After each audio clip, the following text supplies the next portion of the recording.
Sending AirTags around the world is not only a story of big successes. For sure I managed to get AirTags at unique locations, but there were also many failures along the way.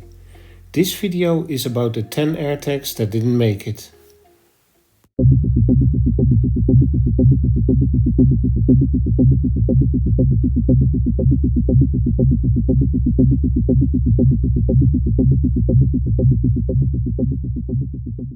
We start our journey with Khartoum in Sudan. I got an email from Saeed who said he was willing to receive it. So I sent the AirTag by mail to Sudan. It arrived at Amsterdam airport and took a flight to Istanbul, followed a few days later by a flight to Khartoum. The AirTag ends up at the Khartoum post office, waiting to be picked up. It took Saeed 3 weeks to finally pick it up, and then I could see it move around Khartoum. Saif eventually sent me this short video and he promised to send me more. And then the excuses started to come. I'm too busy. I got a funeral. I have personal problems. I could quickly notice he became less responsive over time. And to make things even worse, a coup attempt is taking place in Sudan, with reports of a military coup underway in Sudan. What bothered me the most was not the fact that he wanted to keep the AirTag, but wasn't even willing to spend energy on taking some photos. And so this makes Sudan the first country I lost an AirTag in. I never got it back.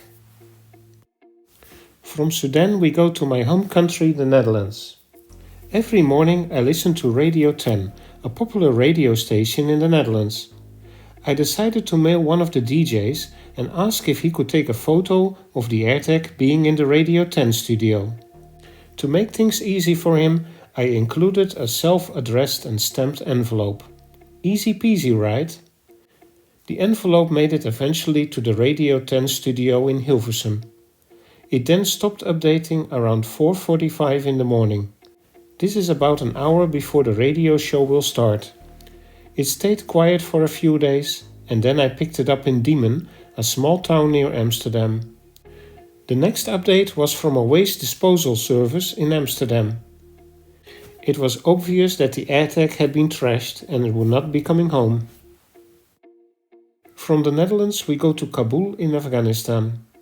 I reached out to a total stranger who runs a cell phone store in Kabul. I asked him to receive the AirTag. He agreed, and so I mailed the AirTag to Afghanistan. I tracked the AirTag going to London via the Eurotunnel, from where it took a flight to Istanbul. From Istanbul it flew to Kabul a few days later. I got my first update from Kabul and the AirTag's host delivered on his promise and sent me many photos. Then, a few weeks later, Taliban fighters surround the capital, Kabul, and negotiations are underway to secure a transfer of power. The rest is history. There is no mail service anymore to Afghanistan, and the AirTag also stopped responding. I always knew this was kind of a one-way trip. From here we go to the other side of the world, Costa Rica. This little fellow started its trip by traveling to California. It flew from Amsterdam to New York, moved around Manhattan a bit, and it was followed by a flight to San Francisco. Here it visited a company called Vestaboard and they shot me this video. The AirTag was then mailed to a friend in Southern California and he mailed it off to Costa Rica.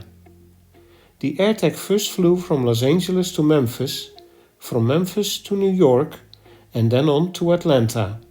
From Atlanta it took the international flight to Costa Rica. It arrived in Gracia, a small town near San Jose. It then simply stopped updating from this little post office and it was to be never heard from again. We go back to Europe, where we catch up on the AirTag doing the Europe tour. This little AirTag has made a very successful journey in many European countries, and its host returned me some amazing photos. One of its hosts received the AirTag in the town of Wrocław in Poland.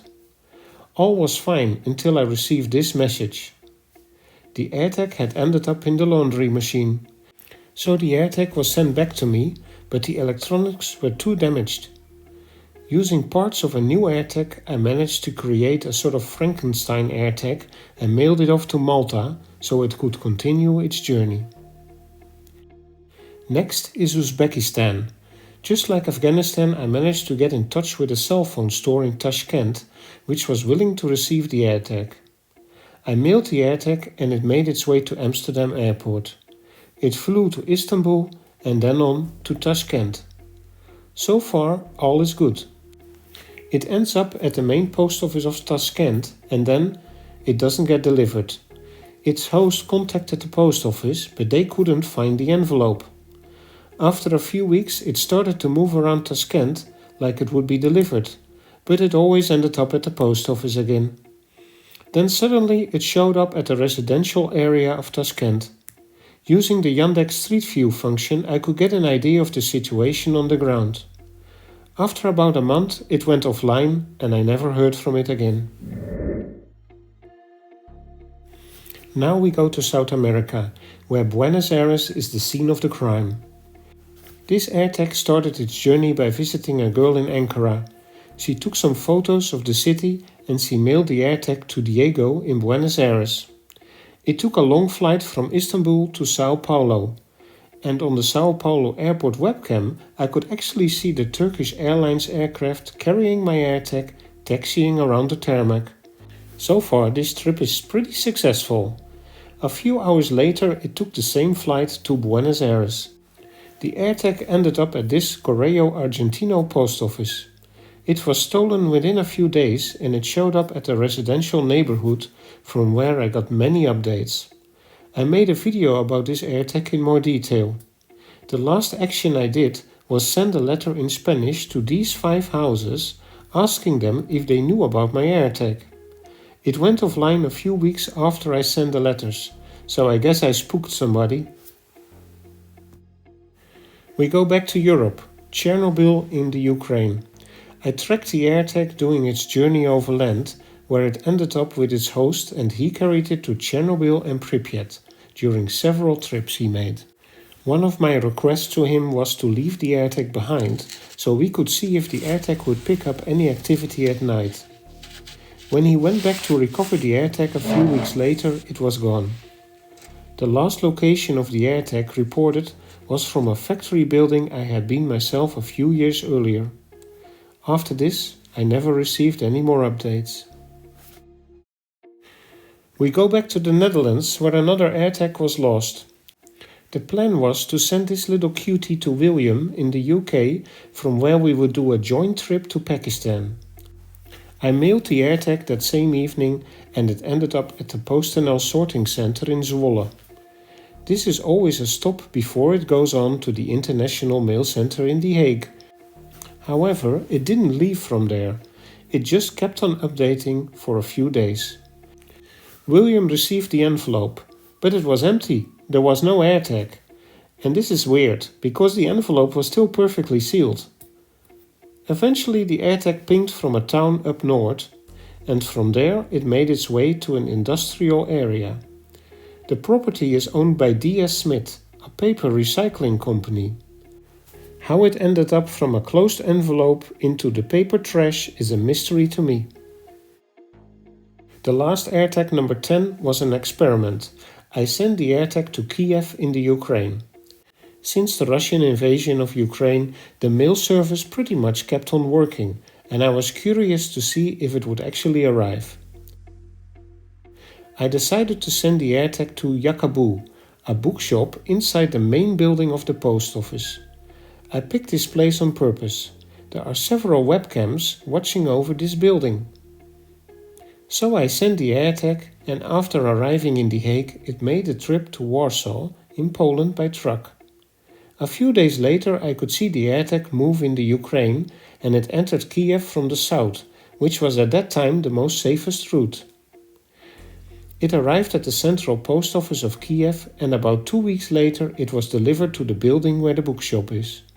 However, on Google I saw that the bookshop is no longer open, it's closed.